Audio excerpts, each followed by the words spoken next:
Weekly analysis पे चलते हैं और वीकली एनालिसिस पे चल के देखते हैं कि मार्केट क्या करने वाली है और हमने मार्केट में क्या ट्रेड लेनी है।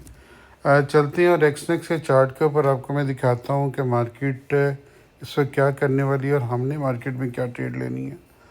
और इस वक्त मैं वीक के चार्ट के ऊपर हूँ। वीक के चार्ट के ऊपर वही रेंज बाउंड जो मैंने आपको पहले बताया था कि ये वाली कैंडल आपकी नेगेटिव क्लोज हुई, फिर पॉजिटिव हुई, फिर नेगेटिव हुई, फिर पॉजिटिव हुई, फिर नेगेटिव हुई, और ये कैंडल ने पॉजिटिव क्लोज होने के बाद अब जो क्लोजिंग दी है वो नीचे हैमर की सूरत में दी है।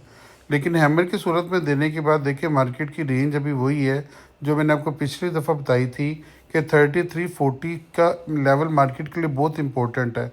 अगर मार्केट 3340 से ऊपर क्लोज होती है तो फिर हम जाएंगे 3520 तक। अगर मार्केट यहाँ से नहीं क्लोज होती, इससे नीचे रहती है, तो निचली साइड पे हमारा पहला जो टारगेट होगा वो होगा 3270 का। और उसके बाद निचली साइड पे अगर आकर देखें तो आपके पास एक बड़ा टारगेट पड़ा हुआ है 3180 का। और 3180 पे मार्केट जोन सी वो इस हफ्ते में आ सकती है, क्योंकि ये जो कैंडल क्लोज हुई है आमतौर पे ये बीरिश कैंडल है। अप साइड पे मार्केट ने स्टे नहीं किया और मार्केट जोन से वो निचली साइड पे आके क्लोज हुई।